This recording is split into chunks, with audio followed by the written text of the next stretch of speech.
Billionaire invited his ex-wife for Christmas to show he moved on, until she arrived with a baby. Welcome to Secrets Narrated. Before we begin, drop a comment telling us which city you're watching from. We love seeing how far our stories travel. When the story ends, don't forget to rate it from 0 to 10 and share what you felt along the way. And if you enjoy emotional stories filled with twists and hidden truths, make sure to follow Secrets Narrated so you don't miss the next one.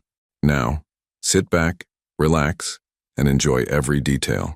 The December wind cut through Manhattan's Upper East Side as Thomas Reed stood in his corner office on the 42nd floor of Reed International Hotels. At 47, he commanded respect in every boardroom he entered. Tall, broad-shouldered, with steel gray hair that had started silvering at his temples 5 years ago, and sharp blue eyes that missed nothing. His custom-tailored charcoal suit fit perfectly over his still athletic frame, a testament to the discipline that had built his hospitality empire from a single boutique hotel in Boston to a global chain worth $3 billion. But today, discipline felt like a costume he wore to convince himself he was fine. Thomas picked up the cream-colored invitation from his mahogany desk, running his thumb over the embossed golden letters. The Reed family Christmas gathering, an annual tradition that had continued even after his world shifted 1 year and 3 months ago. He hadn't spoken to Audrey Collins, his ex-wife, since their divorce was finalized. The separation had been civilized, almost eerily so. No screaming matches, no bitter custody battles over assets, no public drama that would feed the gossip columns. Just two people who had quietly acknowledged that the life they'd built together had somehow become a beautiful prison for both of them. Audrey had been 34 when they divorced, a brilliant curator at the Metropolitan Museum of Art with auburn hair that caught light like copper, intelligent green eyes, and a laugh that could fill any room. She was sophisticated, yet approachable, the kind of woman who could discuss Renaissance art with donors at a gala and then spend her Saturday afternoon reading to children at the local library. Thomas had fallen in love with her curiosity about the world, her passion for preserving history, and the way she'd listened to his dreams about expanding the business into Europe with genuine interest rather than polite obligation. But somewhere along the way, her dreams had gotten smaller while his got bigger. Museum events became secondary to investor dinners. Her exhibition openings were postponed when he needed her to accompany him to Dubai or Singapore. She never complained. Audrey wasn't the type to demand or manipulate. She simply adapted, like water finding its way around stone, until one day Thomas realized he hadn't asked her about her work in months. The conversation that ended their marriage lasted 3 hours and felt like 3 minutes. They sat in their penthouse apartment overlooking Central Park, and Audrey spoke with the same thoughtful care she used to describe a Monet painting. "I love you, Thomas. I always will," she had said, her hands folded in her lap. "But I don't love who I've become in this marriage, and I don't think you love who you've become either." She'd been right, of course. Audrey was always right about the important things. Now, holding the Christmas invitation, Thomas wondered if sending it was an act of maturity or masochism. His sister Margaret had insisted on including Audrey on the guest list. She was part of this family for 6 years, Margaret had argued during their weekly phone call. Longer than some of my college friendships. The divorce doesn't erase that. But Thomas knew his real motivation had nothing to do with family tradition. He wanted Audrey to see that he was fine. More than fine. He was thriving. The business had expanded into 3 new markets since their divorce. He'd lost 15 pounds, started sailing again, and had been photographed at several high-profile charity events with different accomplished women. Not relationships exactly, but evidence that Thomas Reed was moving forward. The invitation was proof. "See, Audrey, I don't need our marriage to be whole." His assistant, Janet, knocked and entered without waiting for permission, a privilege earned over 15 years of anticipating his needs before he voiced them. "The invitation was delivered to Miss Collins this morning," Janet reported, setting a cup of coffee on his desk. Her assistant confirmed receipt. Thomas nodded, surprised by the slight acceleration of his heartbeat. He'd expected relief, but instead felt like he'd just jumped out of a plane and wasn't sure if his parachute would open. 3 days passed before Audrey's response arrived, not through assistance or formal correspondence, but via a simple text message to his personal phone, a number he wasn't even sure still worked. "Thomas, thank you for including me. I'd love to see your family again. I'll be there." Audrey Thomas read the message 17 times, analyzing each word like a contract negotiation. The tone was warm but not intimate, grateful but not needy. She'd signed with her name instead of any term of endearment, but she'd also remembered how much his family meant to him. That evening, Thomas called Margaret to confirm Audrey's acceptance. "I'm surprised she said yes," he admitted, loosening his tie as he walked through his apartment.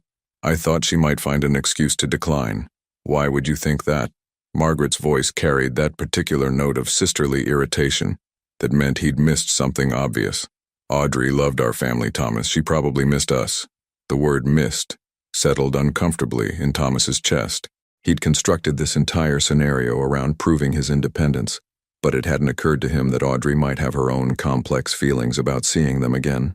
2 weeks later, on December 23rd, Thomas stood in his childhood home in Greenwich, Connecticut, watching his mother direct the catering staff with the precision of a conductor leading a symphony.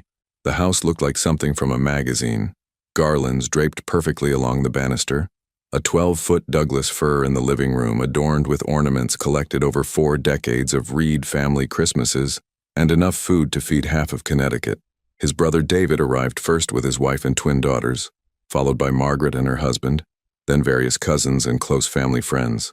The house filled with laughter and conversation, the familiar chaos of a family that genuinely enjoyed each other's company. Thomas found himself checking his watch every few minutes, though Audrey wasn't expected until 7. He moved through the rooms, playing the gracious host, accepting compliments on his recent success, deflecting questions about his personal life with practiced charm. Everything was going according to plan. At 7:15, the doorbell rang. Thomas was in the kitchen reviewing tomorrow's brunch menu with the caterer when he heard Margaret's delighted exclamation from the foyer. "Audrey, oh my God, you look beautiful." Something in his chest tightened. Not anxiety exactly, but anticipation mixed with something he couldn't name. Thomas straightened his navy cashmere sweater and walked toward the front of the house, preparing to greet his ex-wife with the perfect balance of warmth and emotional distance. He rounded the corner into the foyer and stopped breathing. Audrey stood there, radiant in a forest green dress that brought out her eyes, her auburn hair styled in soft waves around her shoulders. She was hugging Margaret, laughing at something his sister had said, looking exactly like the woman he'd fallen in love with 8 years ago, except for the tiny baby nestled securely in her arms. The infant couldn't have been more than a few months old, with a cap of dark hair and rosebud lips, sleeping peacefully against Audrey's chest, as if the whole world was just background noise to the safety of her embrace. Thomas felt the floor of his carefully constructed evening crack beneath his feet. Audrey looked up and met his eyes across the foyer, and in that moment, he realized his invitation hadn't been about proving he'd moved on. How could he have moved on from someone he'd never really understood at all? Time seemed suspended in the foyer like dust motes caught in afternoon light. Thomas watched Audrey shift the baby slightly, adjusting the soft yellow blanket with the unconscious grace of someone who had performed this motion hundreds of times. The infant stirred briefly, one tiny fist escaping the blanket to wave in the air before settling back against Audrey's chest. Margaret was already reaching for the baby, her maternal instincts overriding any awareness of the tension crackling through the room. "Oh, Audrey, who is this little angel?" "This is Emma," Audrey said, her voice carrying that particular tenderness reserved for introducing something precious. "She's 3 months old." 3 months. Thomas's mind immediately began calculating backwards, a habit from years of business negotiations where timing meant everything. 3 months meant Audrey had been pregnant during their divorce proceedings. 3 months meant she'd been carrying this secret while they sat in lawyers' offices dividing assets and discussing the dissolution of their life together. But as he watched Audrey's face, serene, proud, completely at ease, Thomas realized his calculations were missing something fundamental. There was no guilt in her expression, no defensive posture of someone hiding a betrayal. Instead, there was the quiet confidence of a woman who had made a deliberate choice and was completely at peace with it. "She's beautiful," Margaret whispered, gently stroking Emma's cheek. "Look at those perfect little fingers." "Thomas, come meet Emma." Walking across the foyer felt like moving through water. Thomas approached slowly, his business instincts warning him that this moment would somehow change everything, though he couldn't articulate how. Up close he could see that Emma had Audrey's delicate features but darker hair, almost black, with the kind of curl that would probably torment her as a teenager. "Hello, Emma," Thomas said softly, surprised by how natural it felt to lower his voice to match the peaceful atmosphere the baby created around herself. Emma opened her eyes at the sound, revealing deep brown irises that seemed far too wise for someone who had only existed in the world for 3 months. She looked at Thomas with the frank curiosity of someone meeting a stranger, no recognition or expectation in her gaze. "She's very social," Audrey said, a smile playing at the corners of her mouth. "She loves meeting new people. I think she's going to be one of those children who talks to everyone at the grocery store." The casual intimacy in Audrey's voice when she spoke about Emma's personality hit Thomas unexpectedly. This wasn't the tentative affection of a new mother still learning her child's patterns. This was deep knowledge, the kind that came from countless nights of feeding schedules and diaper changes, from watching every small development and filing it away as proof of who this little person was becoming. Audrey, Thomas's mother, Eleanor Reed, swept into the foyer with the elegant authority of someone who had hosted presidents and foreign dignitaries at her dinner table. At 72, Eleanor remained a striking woman, silver hair styled in a classic bob, wearing a cream-colored cashmere cardigan that probably cost more than most people's monthly salary. But when she saw Audrey holding Emma, her sophisticated composure cracked into genuine delight. "My dear girl, you didn't tell us." Eleanor embraced them both carefully, mindful of the sleeping baby. "When? How?" "Oh, she's absolutely perfect." "Mom," Thomas started, but Eleanor waved him off with the dismissive gesture she'd perfected during his childhood. "Thomas, don't hover. David, come meet Audrey's daughter," Eleanor called toward the living room, where the sounds of conversation and laughter suggested the rest of the family remained blissfully unaware of the small earthquake happening in the foyer. David appeared with his wife Sarah and their 8-year-old twins, Emma and Grace. The girls immediately gravitated toward baby Emma with the magnetic attraction children felt toward anything smaller than themselves. "Can we hold her?" Grace asked, bouncing slightly on her toes. "After dinner," Audrey promised. "She'll probably be awake then and ready to play."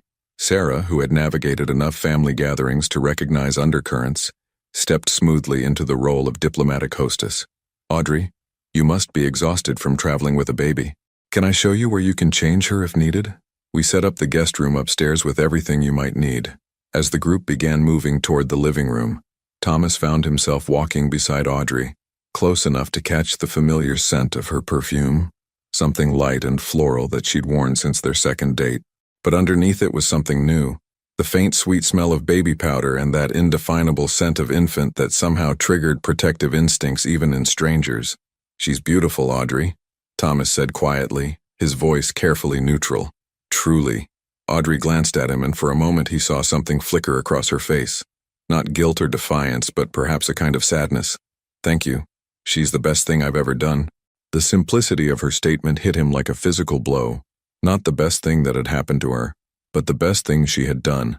Active, intentional, chosen. They entered the living room where the Christmas tree dominated one corner, its lights casting warm golden shadows across the assembled family. Thomas watched as Audrey moved through the room, accepting congratulations and answering questions with the same calm grace she'd brought to museum fundraisers and corporate events. But now there was something different in her demeanor, a centeredness that hadn't been there during their marriage. When someone asked about Emma's father, Audrey's response was matter-of-fact. "I chose to do this on my own. Emma was very much wanted and very much planned." Thomas found himself studying the faces around the room, watching his family process this information. His mother nodded approvingly. Eleanor Reed respected decisive action, regardless of convention. Margaret looked unsurprised, as if she'd somehow sensed this possibility. David and Sarah exchanged a quick glance that suggested they'd probably discuss this development during their drive home. But it was his niece's reaction that caught Thomas off guard. 9-year-old Emma looked fascinated rather than confused. "So you just decided you wanted a baby and had one?" she asked with the directness that made adults uncomfortable. "It's more complicated than that," Audrey explained patiently. "But essentially, yes. Sometimes adults make the decision to become parents even when they're not married." "That's smart," Grace declared with 8-year-old certainty. "My friend Chloe's mom did that too. Chloe says it's actually better because her mom didn't have to compromise on anything important." The adults in the room laughed, but Thomas felt something twist in his chest. Compromise. Had Audrey felt like their entire marriage was a series of compromises that slowly eroded who she wanted to be? Dinner was announced, and the family moved toward the dining room with the comfortable chaos of people who knew exactly where they belonged. Thomas found himself seated across from Audrey, who had positioned Emma's car seat beside her chair so she could monitor the baby while eating. As conversation flowed around the table, updates on work, discussions of vacation plans, gentle family gossip, Thomas found himself watching Audrey with an intensity that bordered on scientific observation. She participated naturally in the conversation while simultaneously tracking Emma's sleep patterns, occasionally adjusting the blanket or checking her tiny fingers for temperature. It was a kind of elegant multitasking that spoke to how completely she'd adapted to motherhood. Halfway through the main course, Emma began to fuss. Soft sounds that probably weren't audible to anyone else, but Audrey immediately noticed. "Excuse me," she said quietly, lifting Emma from the car seat. "Someone's dinner time too." Eleanor stood immediately. "Use the library, dear, it's quiet and private." Thomas watched Audrey disappear down the hallway, Emma already calming in her arms, and realized that in all their years together, he'd never seen Audrey look as naturally confident as she had in that moment. Not uncertain, not apologetic, not asking permission, just a woman who knew exactly what needed to be done and how to do it. "She looks happy," Margaret said quietly, following his gaze. "Yes," Thomas agreed, though the word felt inadequate. "She does." What he didn't say was that Audrey looked like someone who had finally found the life she was meant to be living, and that realization was far more unsettling than any jealousy or anger would have been. Because if Audrey had needed to leave their marriage to become this version of herself, what did that say about the 6 years they'd spent together? The library had always been Thomas's refuge during childhood. Floor-to-ceiling mahogany shelves lined with first editions and family photographs, leather armchairs positioned near the fireplace, and tall windows that overlooked his mother's prize-winning rose garden. Now, standing in the doorway, he watched Audrey settle into the wingback chair by the window, Emma cradled against her chest with a familiarity that spoke of countless feeding sessions. Audrey looked up when she sensed his presence, and for the first time that evening, something uncertain flickered across her face. "I'm sorry," Thomas said quickly. "I didn't mean to interrupt, I just wanted to check if you needed anything." "It's fine," Audrey replied, though she adjusted Emma's position slightly, creating a more private cocoon. "She's almost finished anyway." Thomas hesitated in the doorway, caught between the politeness of leaving and an inexplicable need to understand what he was witnessing. This intimate domestic scene felt both foreign and familiar. Foreign because he'd never seen Audrey in this maternal role. Familiar because the setting was the same room where they'd spent countless evenings during visits to his family home. "May I?" he asked, gesturing toward the chair across from her. Audrey nodded, and Thomas settled into the leather chair where he'd once read bedtime stories to his nieces, where he'd proposed to Audrey 7 years ago on a snowy December evening much like this one. The irony of the location wasn't lost on him. Emma had finished eating and was now gazing around the room with that alert curiosity babies displayed when they were content and well-fed. Audrey lifted her to her shoulder, beginning the gentle patting ritual that Thomas remembered watching his sister-in-law perform with his nieces. "She's very calm," Thomas observed, genuinely impressed by Emma's easy temperament. David's twins were much more demanding at this age. Audrey smiled, the first completely relaxed expression he'd seen from her since she arrived. "She has her moments, believe me. But yes, she's generally pretty easygoing. The pediatrician says some babies are just born with a naturally sunny disposition." "Like her mother," Thomas said without thinking, then felt heat rise in his face. The comment was too intimate, too much of a callback to their shared past. But Audrey didn't seem uncomfortable. Instead, she tilted her head slightly, considering his words. "I wasn't always sunny, Thomas. You know that." She was right, of course. During the last 2 years of their marriage, Audrey had grown increasingly quiet, more likely to agree than to offer her own opinion, more inclined to adapt her schedule to his than to advocate for her own needs. He'd attributed it to the natural evolution of a long-term relationship, the way couples learn to accommodate each other's rhythms.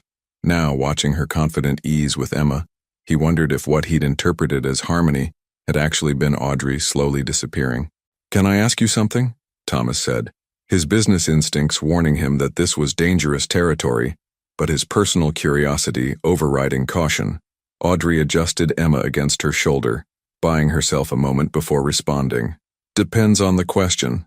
When did you decide? About having a baby, I mean." The question hung in the air between them, loaded with implications neither of them was quite ready to address directly. Audrey was quiet for so long that Thomas began to regret asking, but finally she spoke. "About 6 months after our divorce was finalized," she said carefully. "I was in therapy, which I probably should have done years earlier, and my therapist asked me what I wanted my life to look like in 5 years. I realized I'd never actually asked myself that question before. Thomas felt something cold settle in his stomach. In 6 years of marriage, had he ever asked Audrey what she wanted her life to look like? Or had he simply assumed she'd want whatever future he was building for them? I'd always wanted children, Audrey continued, her voice taking on the thoughtful tone he remembered from their early dates when she'd explained the historical significance of a painting or sculpture. But somewhere along the way, that want got postponed. First, we wanted to establish our careers. Then you were expanding into international markets. Then there was always another business milestone that needed to be reached first. I thought we both agreed, Thomas started, but Audrey held up a gentle hand. We did agree. Every time. I agreed because I wanted to be supportive, because I believed in your vision, because I thought there would always be time later. She paused, adjusting Emma's blanket with the automatic precision of someone whose hands knew exactly what to do. But therapy helped me realize that I was waiting for permission to want what I wanted, and the only person who could give me that permission was me. Emma made a soft sound. Not distress, just the kind of sleepy murmur that indicated she was ready to drift off again. Audrey shifted her to the crook of her arm, and Thomas watched Emma's eyes flutter closed with the complete trust of someone who had never known anything but safety. So you decided to do it alone, Thomas said, trying to keep any judgment out of his voice. I decided to do it intentionally, Audrey corrected. I researched fertility clinics, spoke with counselors, planned financially for single parenthood. I thought about it for 8 months before I made the appointment. This wasn't an impulse decision, Thomas. It was the most carefully considered choice I've ever made. Thomas found himself studying Audrey's face as she spoke, noting the quiet pride in her voice, the way her shoulders had straightened when she described her decision-making process. This was a version of Audrey he'd never encountered. Decisive, self-assured, willing to take risks for something she wanted rather than waiting for the perfect moment that might never come. Does she know? He asked, then immediately regretted the phrasing. I mean, will you tell her about about the process? Audrey's smile was warm, but firm. Of course, age appropriately, when she's ready to understand.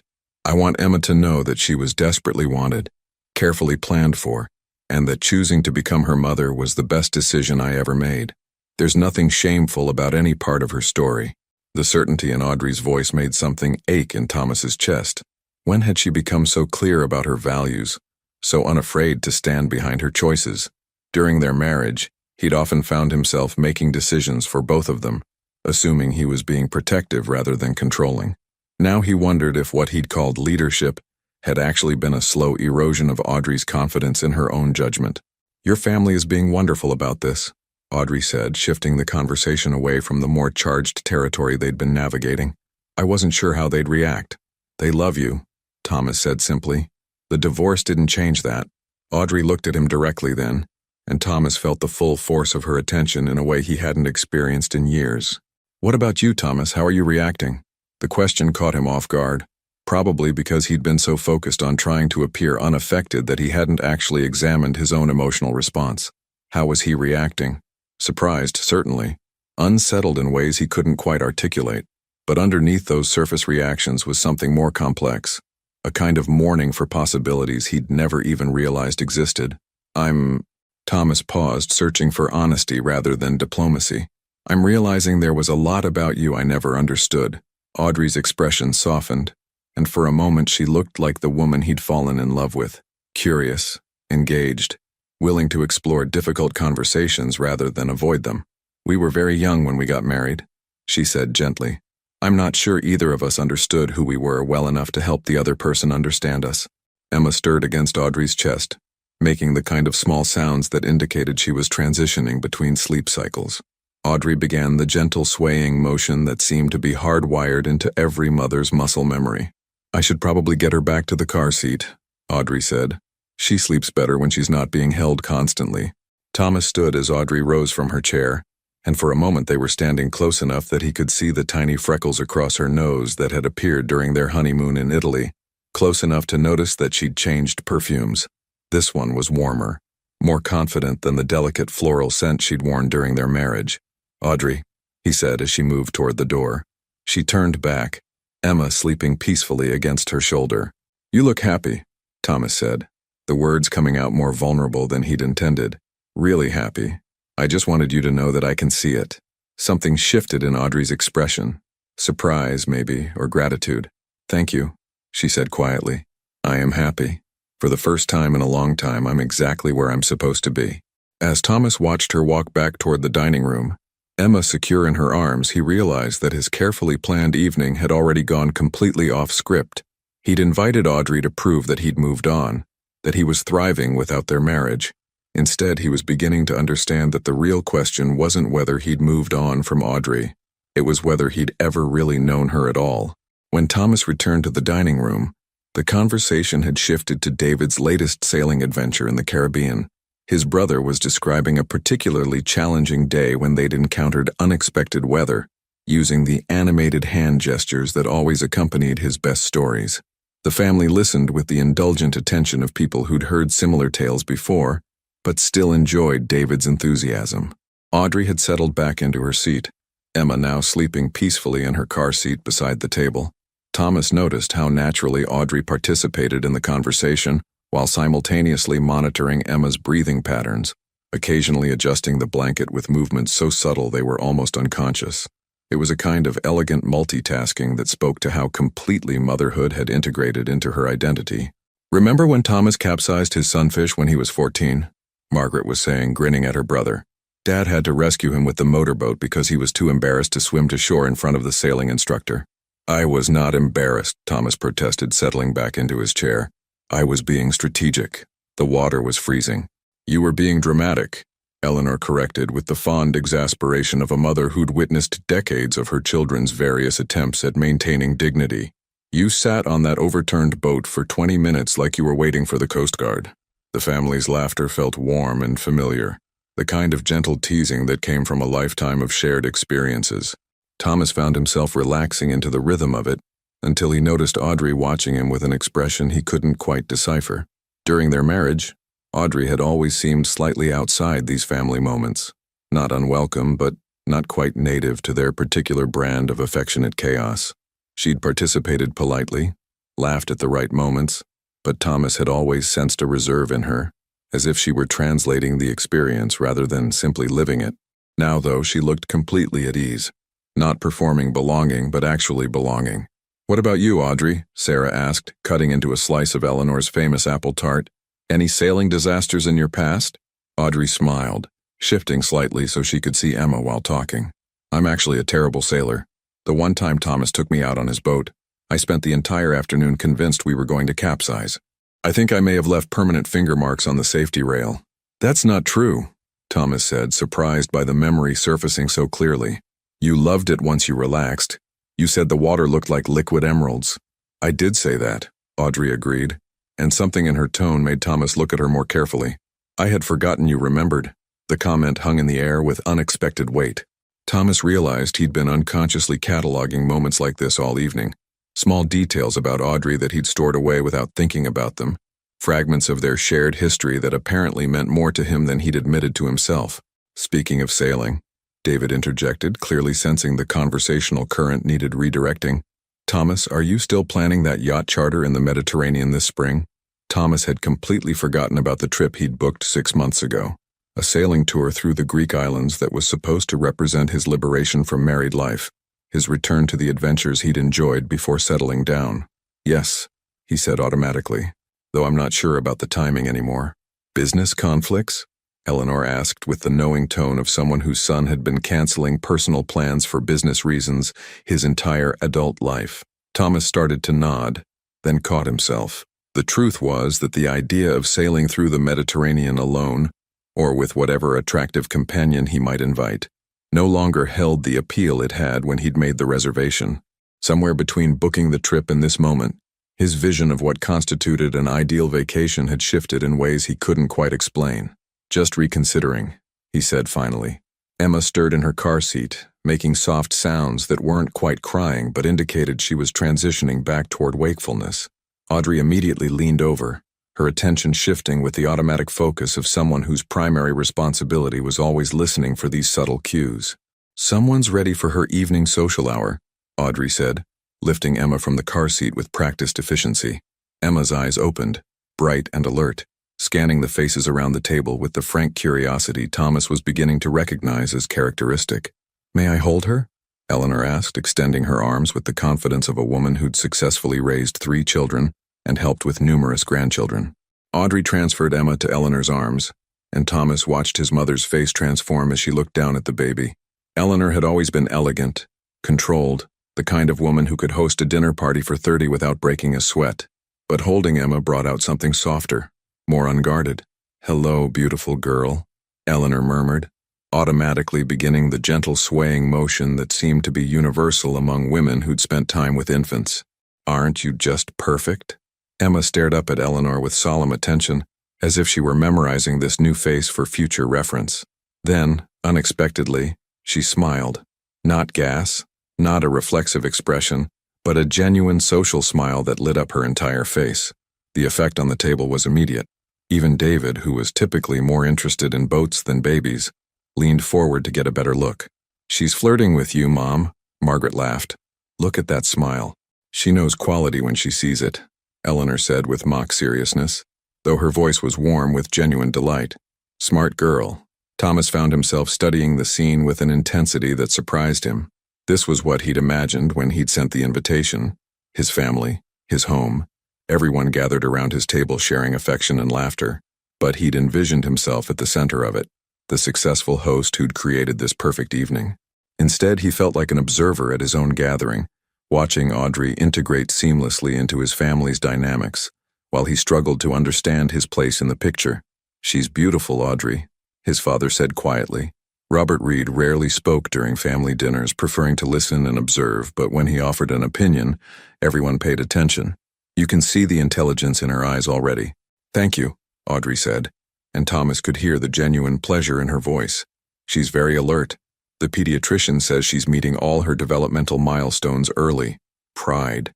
That was what Thomas heard in Audrey's voice, the quiet satisfaction of someone who'd taken on the enormous responsibility and was succeeding at it. During their marriage, Thomas wasn't sure he'd ever heard Audrey speak about her own achievements with such unqualified confidence. "What's her schedule like?" Sarah asked with the practical curiosity of an experienced mother. "Is she sleeping through the night yet?"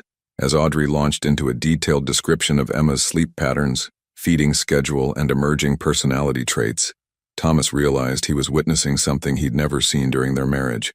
Audrey holding court. Not performing or accommodating or deferring to others' expertise, but speaking with authority about something she knew intimately and cared about deeply. He tried to remember if there had ever been a subject during their marriage that had brought out this kind of confident expertise in Audrey. Art history, certainly. She could discuss Renaissance techniques or modern installations with the same kind of detailed knowledge she was now applying to infant development. But had he ever really listened when she talked about her work? Or had he been waiting for his turn to speak, mentally preparing his own contributions to the conversation? Emma began to fuss slightly in Eleanor's arms, and Audrey immediately stood. "She's probably ready for a diaper change," she explained, accepting Emma back from Eleanor. "Could I use one of the upstairs bedrooms?" "Of course, dear," Eleanor said. "The guest room has everything you need." As Audrey headed upstairs with Emma, the conversation continued around the table, but Thomas found his attention fragmenting. He was physically present but mentally following Audrey's footsteps to the second floor, imagining her settling Emma on the bed, talking to her in the soft narrating voice he'd overheard mothers use when they were alone with their babies.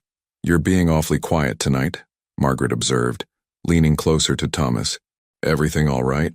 Thomas realized he'd been staring at the empty doorway where Audrey had disappeared.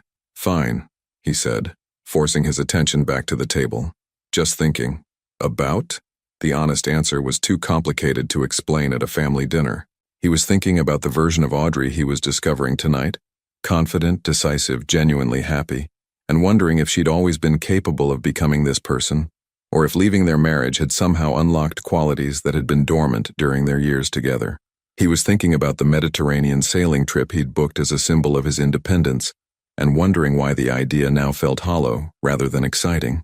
He was thinking about the way Audrey had looked at Emma in the library, not just with love, but with the deep satisfaction of someone who'd found exactly what they were meant to be doing with their life. "Just family stuff," Thomas said finally, which was true enough. Margaret studied his face with the penetrating attention of someone who'd been reading her brother's moods for 47 years. "Thomas," she said quietly, so the conversation wouldn't carry to the rest of the table. You know this doesn't change anything, right? Audrey having a baby doesn't reflect on you or your marriage. People's lives move forward in different directions. The kindness in his sister's voice made something tight in Thomas's chest loosen slightly. Margaret was trying to offer comfort, assuming he was struggling with jealousy or feeling displaced by Audrey's new role as a mother. But that wasn't quite right. Thomas wasn't jealous of Emma or resentful of Audrey's happiness. If anything, seeing Audrey so clearly thriving should have validated his decision to end their marriage, should have proven that they'd both been right to recognize their incompatibility. Instead, he felt like he was mourning something he'd never even realized he'd lost. The sound of Audrey's footsteps on the stairs drew his attention back to the doorway. She appeared a moment later with Emma, who was now wide awake and looking around the room with bright interest. Someone's ready for her public, Audrey announced, and Thomas could see the genuine joy in her expression as she looked at her daughter. As Audrey settled back at the table and Emma was passed around for more admiration, Thomas realized what he was really mourning. Not the end of his marriage, but the recognition that he'd never truly understood the woman he'd been married to. And now, watching her navigate motherhood with such natural grace, he was beginning to suspect he'd lost something far more valuable than he'd ever imagined. After dinner, the family migrated to the living room for what Eleanor called proper Christmas socializing, an evening ritual that involved coffee, cognac, and the kind of relaxed conversation that only happened when people had nowhere else they needed to be. The Christmas tree dominated the space, its lights casting warm shadows across the Persian rugs and antique furniture that had been in the Reed family for 3 generations.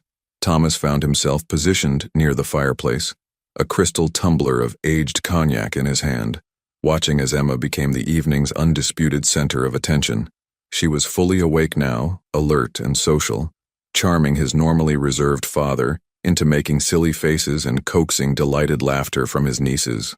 She's going to be spoiled rotten, Audrey said with mock concern, settling onto the sofa near Thomas's chair. Emma was currently captivating David, who was attempting to teach her to give high fives despite her obvious inability to coordinate such a complex gesture. Good, Eleanor declared from her position near the tree. Babies should be spoiled. There's plenty of time for discipline later. Thomas watched Audrey's face as she observed Emma's interactions with his family, noting the quiet satisfaction in her expression. This wasn't the anxious monitoring of a new mother worried about her child's behavior. This was someone watching their carefully considered life plan unfold exactly as they'd hoped.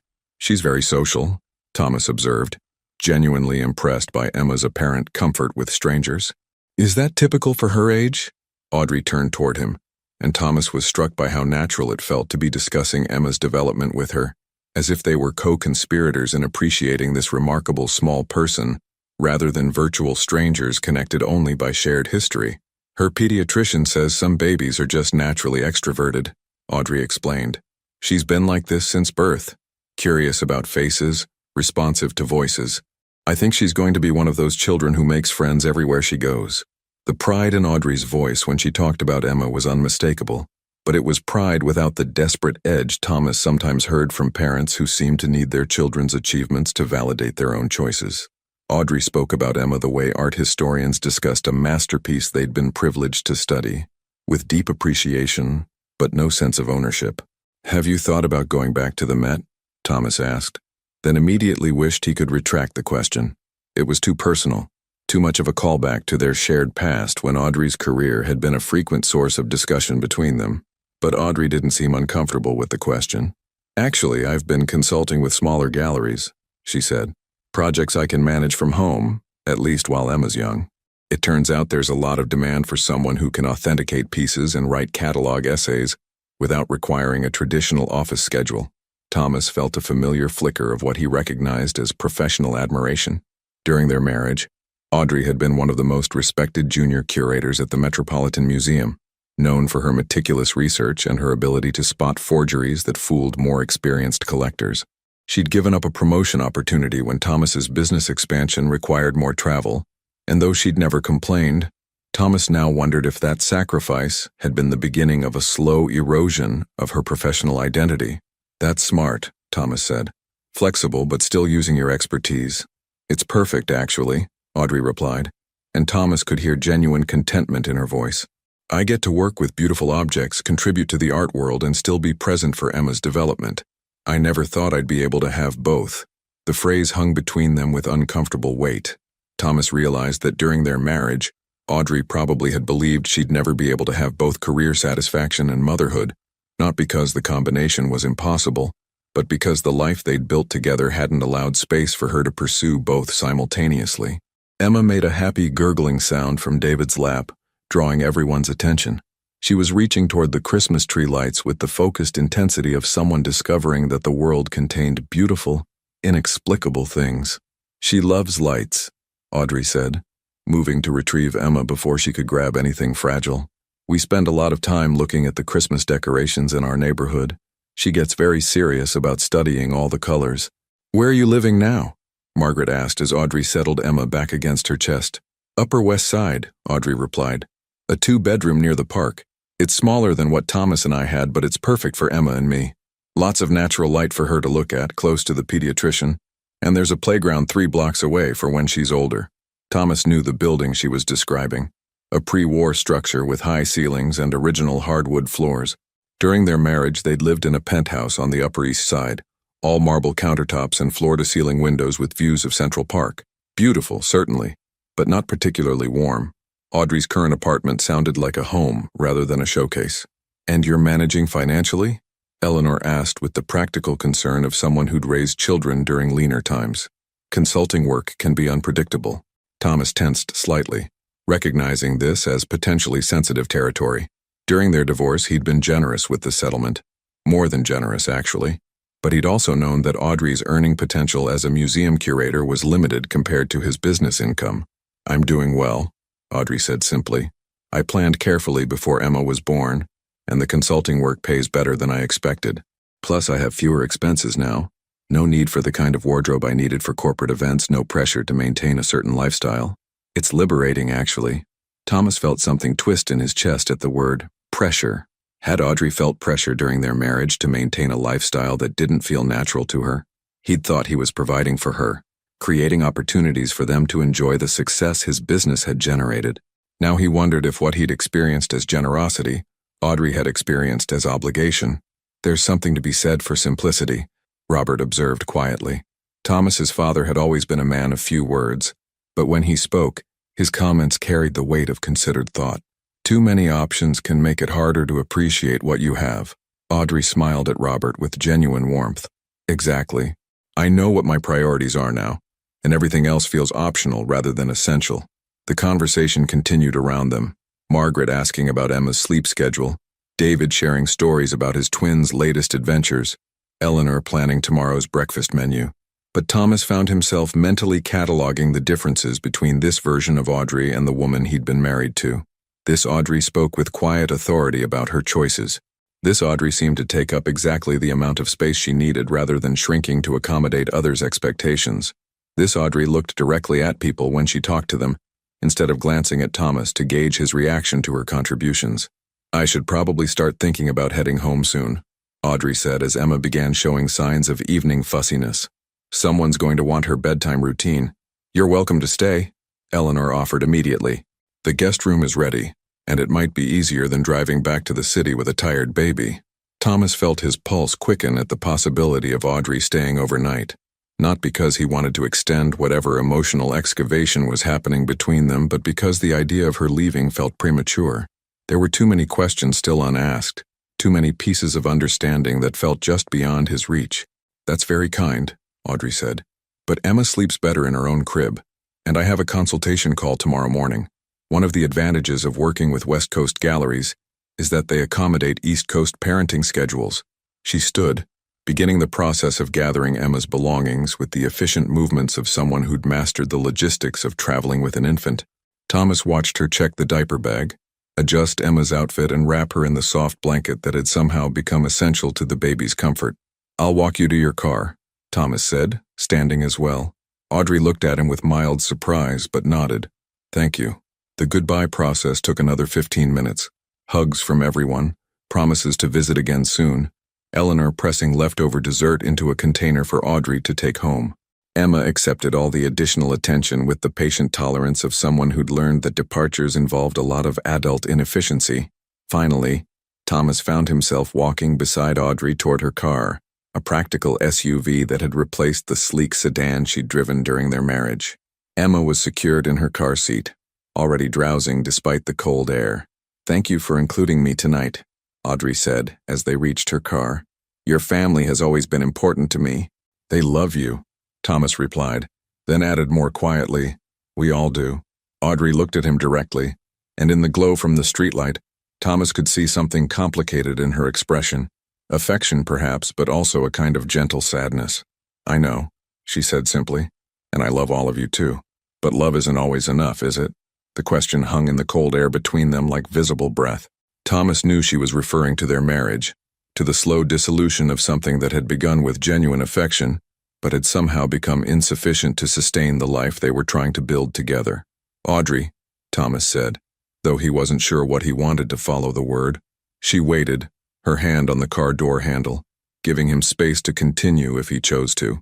"I think I'm finally understanding what I lost," he said, the words coming out more honestly than he'd intended. Audrey's expression softened, but there was no triumph in it, no sense of vindication. Instead, she looked at him with the kind of compassionate clarity that suggested she'd already processed whatever grief she'd needed to feel about their marriage. "You didn't lose me, Thomas," she said gently. "You lost the version of me that I was trying to be for you, but I don't think either of us knew how to let me be who I actually was." She got into her car, started the engine, and drove away into the December night, leaving Thomas standing in his parents' driveway, with the devastating realization that she was absolutely right. Thomas stood in his parents' driveway long after Audrey's taillights disappeared around the corner, the December cold seeping through his cashmere coat without him noticing. Her words echoed in his mind with the devastating clarity of a truth that couldn't be unheard. "You lost the version of me that I was trying to be for you." The front door opened behind him, spilling warm light across the snow-dusted gravel. "Thomas?" Margaret's voice carried the gentle concern of someone who'd witnessed the entire goodbye from the living room window. "You're going to freeze out here." He turned toward his sister, noting the way her expression shifted as she registered whatever she saw in his face. Margaret had always been perceptive about emotional undercurrents, a skill honed by years of managing family dynamics and reading the moods of her teenage daughters. "I'm fine," Thomas said automatically, though they both knew it was a deflection rather than the truth.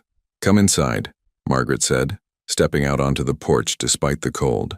"Mom's making coffee, and Dad's threatening to break out the photo albums from our childhood. You know how dangerous that gets." Thomas allowed himself to be guided back into the house, but the warmth and familiar comfort of his childhood home felt strangely foreign now. The living room looked exactly the same as it had an hour ago. Same Christmas tree, same arrangement of furniture, same family members settling into their usual evening patterns, but something fundamental had shifted in his perception of it all. Eleanor looked up as they entered, her maternal instincts immediately detecting the change in Thomas's demeanor. "Everything all right, dear?" "Just saying goodbye," Thomas replied, settling into his chair by the fireplace. But the words felt inadequate to describe what had actually transpired in those few minutes beside Audrey's car. David, who was helping his daughters with a complex jigsaw puzzle spread across the coffee table, glanced up with the casual attention of someone accustomed to family members having minor emotional moments. "Emma's a charmer. Audrey's done a beautiful job with her." "Yes," Thomas agreed, then found himself adding, "She has." But even as he spoke, Thomas realized he was thinking about more than Audrey's success as a mother. She'd done a beautiful job with her entire life, the careful planning, the thoughtful decision-making, the courage to pursue what she wanted rather than what was expected. Emma was just the most visible evidence of a transformation that had been happening all along. "It must have been strange," Sarah said quietly, her voice carrying the diplomatic tone she used when navigating sensitive family territory, "seeing her with a baby. That's a big change." Thomas looked at Sarah, David's wife, a woman who'd joined the Reed family through marriage and had learned to love them while maintaining her own identity, and realized she might understand his disorientation better than his blood relatives. Sarah had managed to become part of their family without losing herself in the process. Had Audrey been capable of the same balance? Or had something about Thomas specifically made it impossible? "It wasn't strange," Thomas said slowly. testing the honesty of his words as he spoke them. It was clarifying. Margaret raised an eyebrow at his choice of words but didn't push for explanation. The Reed family had always respected each other's need to process emotions at their own pace. Eleanor, however, had less patience for emotional circumnavigation. "Thomas, you look like someone who's had an important realization. Would you like to talk about it?" Thomas considered deflecting again, maintaining the polite fiction that the evening had been simply a pleasant family gathering with no deeper implications. But sitting in this room where he'd spent countless holidays, surrounded by people who'd known him since childhood, pretense felt both pointless and exhausting. "I think," Thomas said carefully, "I'm beginning to understand that I was a different person in my marriage than I thought I was." The room grew quiet, except for the soft crackling of the fireplace and the whispered conversation of his nieces over their puzzle. Even they seemed to sense that the adults were discussing something significant. "How so?" Eleanor asked gently. Thomas took a sip of cognac, buying himself time to organize thoughts that felt too complex for easy articulation. "I always believed I was supportive of Audrey's career, her interests, her goals. I thought I was being protective when I suggested she skip events that might conflict with business trips, or understanding when I asked her to prioritize social obligations that would help the company. I told myself I was including her in my success." He paused, noting the careful attention his family was paying to his words. These were people who loved him, who wanted him to be happy, but who were also intelligent enough to recognize the implications of what he was describing. But tonight, listening to her talk about her life now, about her work and her decisions, I realized that she never stopped being herself during our marriage. She just stopped expressing herself, and I never noticed the difference. Margaret leaned forward slightly, her expression thoughtful. "What do you mean?" "I mean that the woman I saw tonight, confident, decisive, genuinely happy, she was always there, but somehow in our marriage, she became smaller, quieter, more accommodating. And I told myself that was maturity, that was us learning to work as a team." Thomas set down his glass, the cognac suddenly tasting bitter. "But really, I think she was just disappearing." Eleanor's expression had grown serious the way it did when she was processing information that required careful consideration. "Thomas, marriage is always about compromise. Both partners make adjustments." "But did I?" Thomas asked, the question coming out sharper than he'd intended. "Did I ever adjust my schedule for hers or change my plans to accommodate something she wanted? Did I ever ask her what she wanted our life to look like? Or did I just assume she'd be happy with whatever I was building for us?" The silence that followed his questions felt heavy with uncomfortable recognition. Thomas could see his family members exchanging glances, probably remembering countless dinners and gatherings where Audrey had graciously adapted to whatever timeline or social obligation Thomas had deemed important. David cleared his throat carefully. "I think," he said, choosing his words with diplomatic precision, "that you're being pretty hard on yourself. Audrey never seemed unhappy when she was here." "No," Thomas agreed. "She seemed perfectly pleasant, perfectly accommodating. Perfect. The word felt hollow in his mouth. "And I thought that meant we were perfectly matched. But tonight I realized that I never actually asked her if she was happy. I just assumed that if she wasn't complaining, everything was fine." Sarah looked up from the puzzle she'd been ostensibly helping with, her expression thoughtful. "Sometimes," she said carefully, "it's easier to adapt than to advocate for yourself, especially when you love someone and want them to be successful. But that doesn't make the adaptation sustainable long-term." Thomas looked at Sarah with gratitude, recognizing that she was offering him both understanding and gentle accountability. "How do you do it?" he asked. "How do you maintain your own identity while being part of this family?" Sarah smiled, but there was something rueful in her expression. "It's taken practice, and David had to learn to ask me what I wanted instead of assuming he knew. That was an adjustment period." David made a sound that might have been embarrassed laughter. "I may have had some learning curve about not making decisions for both of us without consulting the both of us part. The difference," Sarah continued, "is that we figured out how to have those conversations before resentment built up. Sometimes timing is everything in a marriage." Thomas felt something cold settle in his stomach as he processed Sarah's words. Timing. Had there been a moment when he and Audrey could have had the difficult conversations that might have saved their marriage? Or had they been too far down the path of accommodation and assumption to find their way back to authentic communication? "Do you think," Thomas asked quietly, That if I'd understood this 2 years ago, things might have been different? Eleanor reached over and squeezed his hand, her touch carrying decades of maternal comfort. "Oh, sweetheart," she said gently. "You can't rebuild the past by understanding it better. You can only use that understanding to make better choices going forward." The truth in her words hit him like physical weight.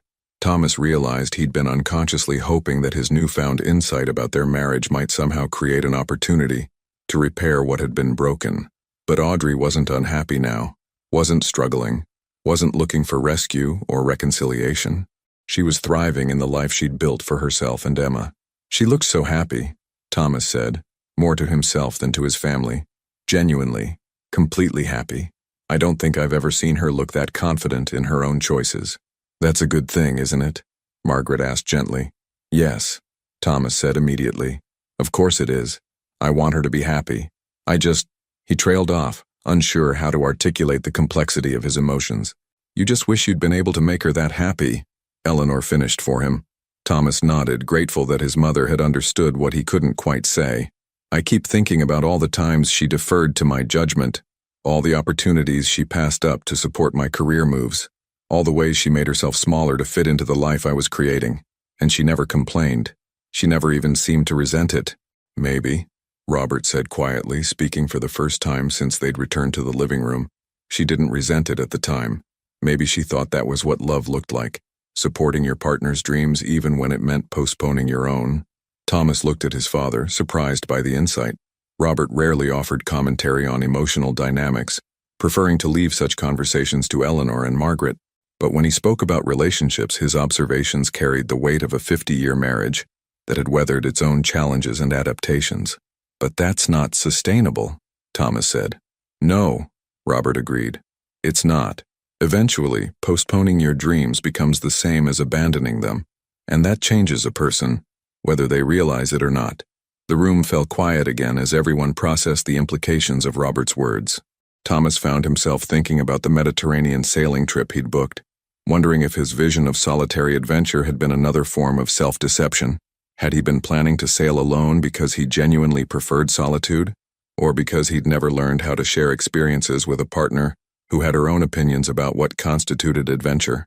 "I think," Thomas said finally, "I need to figure out who I am when I'm not making decisions for two people." Eleanor smiled at him with the kind of proud sadness that mothers reserved for moments when their children demonstrated painful but necessary growth. "That," she said, "sounds like a very good place to start." 3 weeks after Christmas, Thomas sat in his corner office overlooking Manhattan, staring at a contract that should have excited him. The Meridian Hotel Group wanted to discuss a merger that would double Reed International's presence in Europe, exactly the kind of expansion opportunity he'd been pursuing for years. The preliminary numbers were impressive, the strategic advantages obvious, and the timeline perfect for capitalizing on post-pandemic travel recovery. But for the first time in his professional life, Thomas found himself questioning whether bigger necessarily meant better. His assistant Janet knocked and entered, carrying a stack of documents and wearing the expression of someone who'd been trying to decode her boss's unusual behavior for 3 weeks. "The Meridian contracts are ready for your review," she said, setting the papers on his desk. "And your 2 o'clock appointment with the architectural firm is confirmed."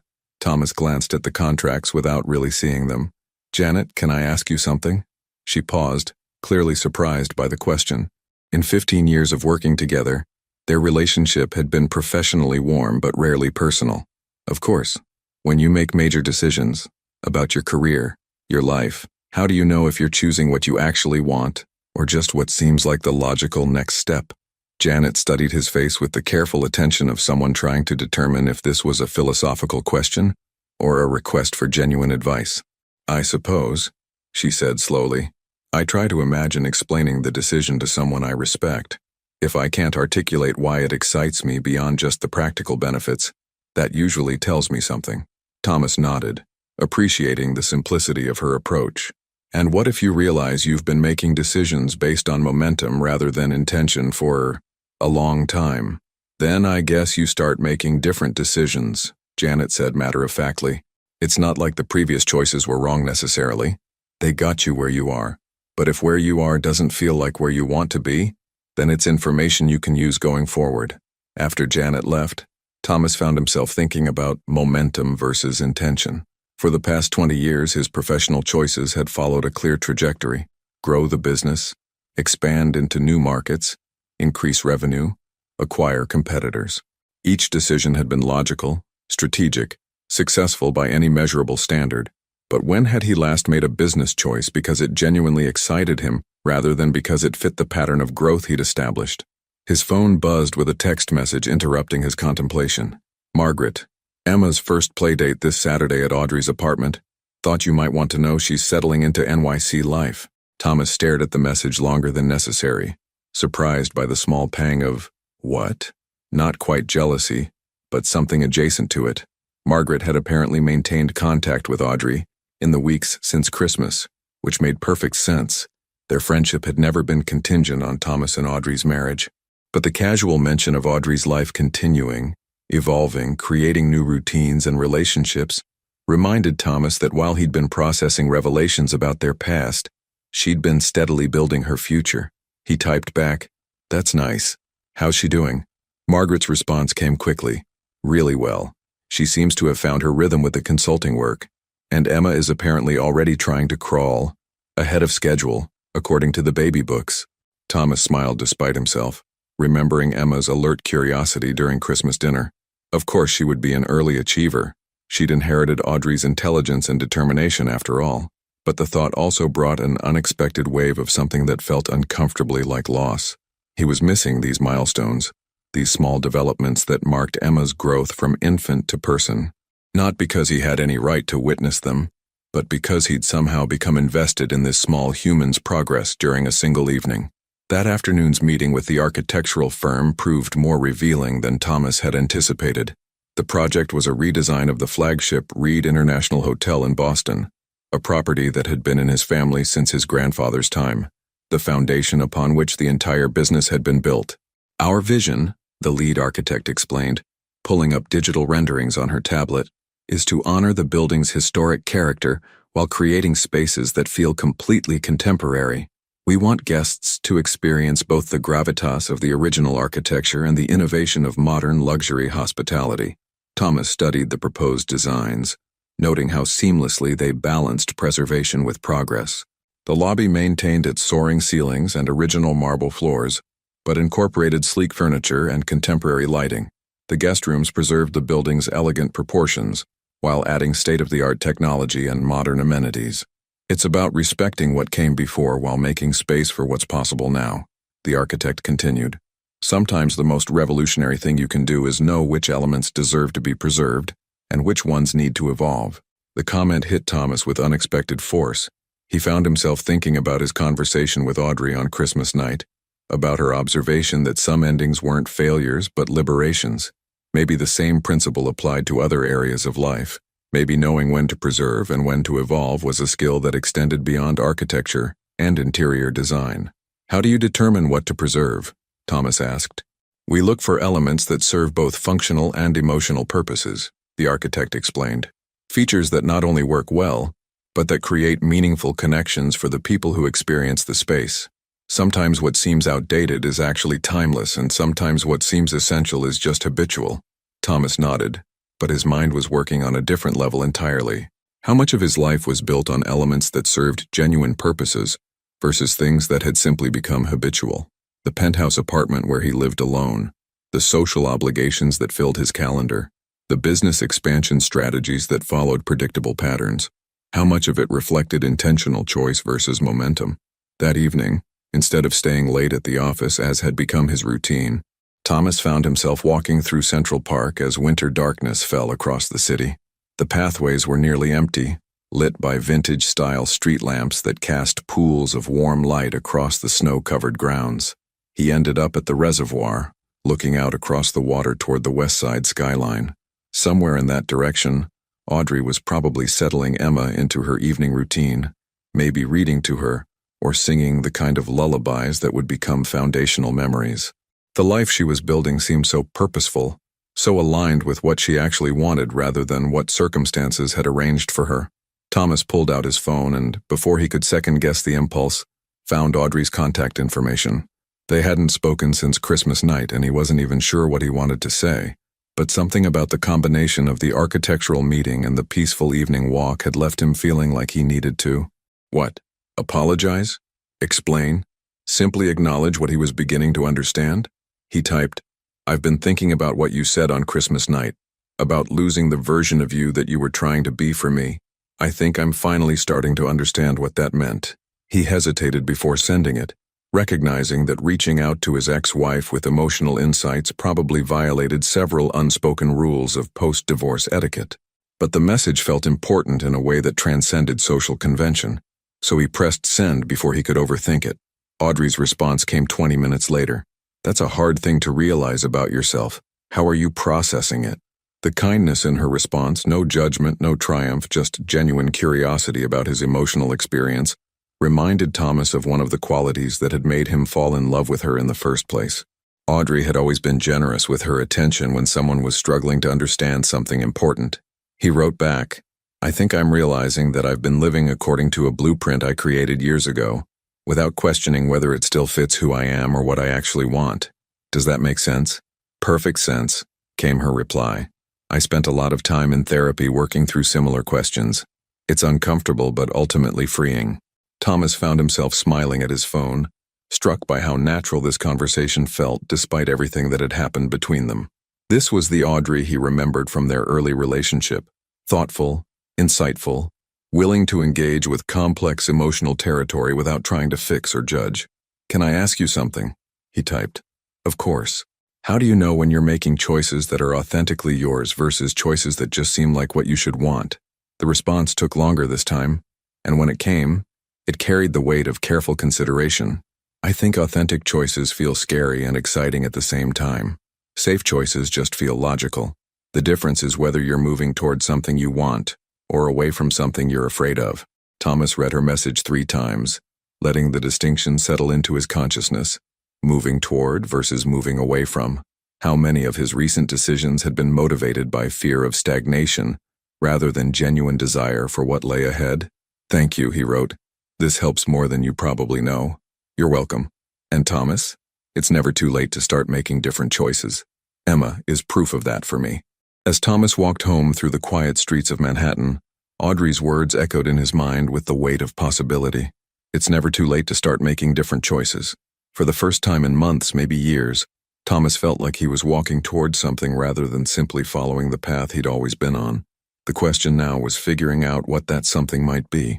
6 weeks had passed since Christmas, and Thomas was discovering that questioning everything you'd assumed about your life was both liberating and terrifying. The Meridian merger sat unsigned on his desk, not because the deal wasn't profitable, but because every time he looked at the contracts, he felt like he was signing up for more of the same exponential growth that had somehow stopped feeling like progress. Instead, he found himself drawn to smaller, more unusual opportunities. Like the email he was currently reading from a boutique hotel in Tuscany, whose owner wanted to discuss a partnership rather than an acquisition. "Villa Serena represents everything we believed hospitality could be before the industry became obsessed with scalability," the owner had written. "We're looking for a partner who understands that some experiences become more valuable when they remain intimate rather than replicated." Thomas reread the message, intrigued by the philosophy behind it. During their marriage, he and Audrey had stayed at Villa Serena during their 5th anniversary trip, a small property with 12 rooms, each one unique, where the staff knew every guest's name, and the chef prepared meals based on whatever looked best at the local market that morning. Audrey had loved it specifically because it felt like discovering a secret rather than checking into a hotel chain. His phone rang, interrupting his contemplation. Margaret's name appeared on the screen. "Please tell me you're not working on a Saturday," his sister said without preamble. "I'm reading," Thomas replied, which was technically true.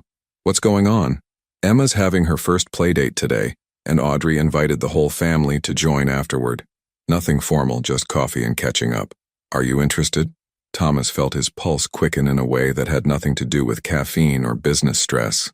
The idea of seeing Audrey and Emma again appealed to him more than it probably should, but he also recognized the potential complications of inserting himself into what sounded like a carefully orchestrated social situation. "I don't want to impose," he said carefully. "This is Audrey's event." "Thomas," Margaret's voice carried the patient exasperation of someone who'd been managing family dynamics for decades. Audrey specifically asked if you might want to come. She said, and I quote, "Thomas is welcome if he'd like to see how Emma's progressing." The invitation felt both casual and loaded with subtext. Thomas found himself wondering what Audrey's motivation was: genuine friendliness, politeness, or something more complex that he wasn't equipped to decode over the phone. "What time?" he asked, making the decision before he could overthink it. 2 hours later, Thomas stood outside a pre-war building on the Upper West Side, holding a small wrapped package and questioning his judgment. He'd stopped at a boutique toy store and spent 20 minutes selecting what the salesperson assured him was an appropriate gift for a 5-month-old. A soft musical toy that played classical melodies when squeezed. The lobby was elegant but comfortable. Original marble floors but furnished with pieces that invited lingering rather than demanding reverence. Thomas could see why Audrey had chosen this building. It felt substantial without being ostentatious, the kind of place where a single mother could feel both safe and welcomed. Audrey answered the door wearing jeans and a soft gray sweater, her auburn hair pulled back in a casual ponytail that made her look younger than her 35 years. She was holding Emma, who had grown noticeably in the 6 weeks since Christmas.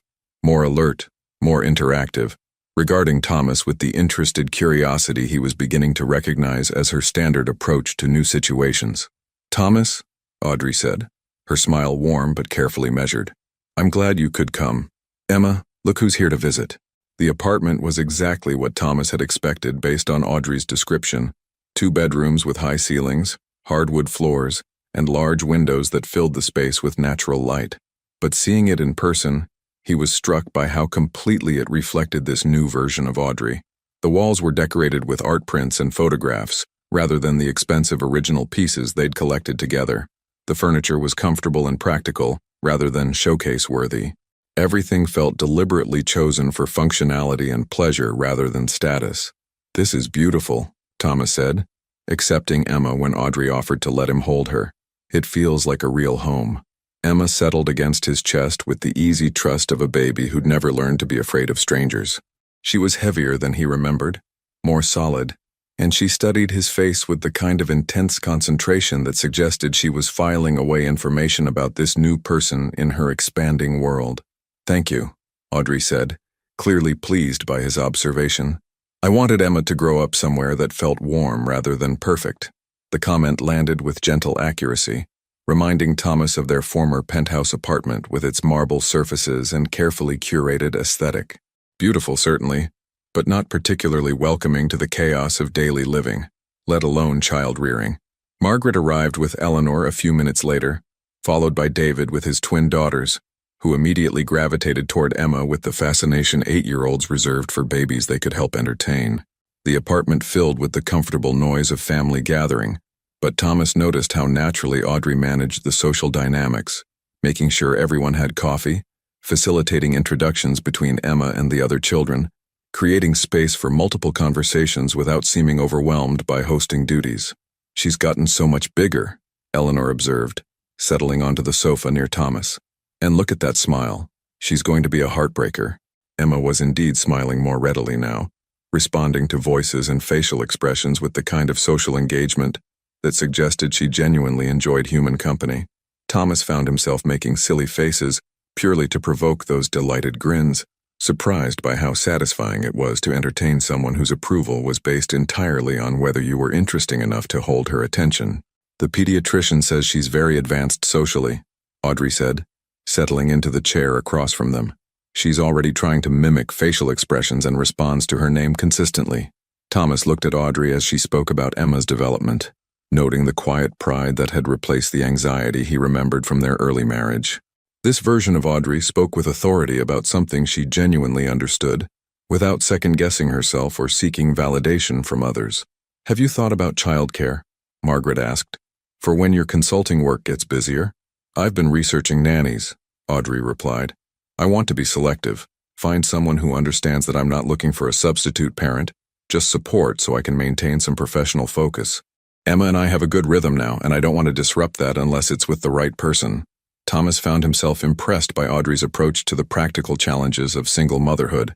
She'd clearly thought through the logistics carefully, planning for contingencies without seeming anxious about the unknowns. It was the same methodical intelligence she'd brought to museum work, applied now to the project of raising Emma. What kind of consulting are you doing these days? David asked with genuine curiosity. Audrey's face lit up with enthusiasm. Mostly authentication and provenance research for smaller galleries. Last month I worked with a dealer in Santa Fe who'd acquired a collection from an estate sale. Turned out to include 2 previously unknown sketches by a minor impressionist that were worth significantly more than anyone realized. Like detective work, Grace observed from the floor where she was helping Emma practice reaching for toys. Exactly like detective work, Audrey agreed. You follow clues, research historical records, sometimes discover that a painting's story is completely different from what people believed for decades. Thomas watched Audrey describe her work, remembering the passion she'd always had for art history, but noting how much more confident she seemed discussing it now. During their marriage, she'd often downplayed her expertise, especially in social settings where business discussions dominated. Now she spoke about authentication techniques and market trends with the easy authority of someone who knew her value in her field. That sounds fascinating, Eleanor said. And it must be satisfying to work on projects where your expertise makes such a difference. It is, Audrey agreed. And the flexibility allows me to be present for Emma, while still using my education and experience. It's the best of both worlds, honestly. As the afternoon progressed, Thomas found himself observing the dynamics between Audrey and Emma with growing appreciation. Audrey seemed to intuitively understand when Emma needed attention, and when she was content to observe the adult conversation. She narrated their interactions in a way that kept Emma engaged while still participating fully in the family gathering. It was the kind of seamless multitasking that spoke to how completely motherhood had integrated into her identity. When Emma began showing signs of needing a nap, the family began the gradual process of departure.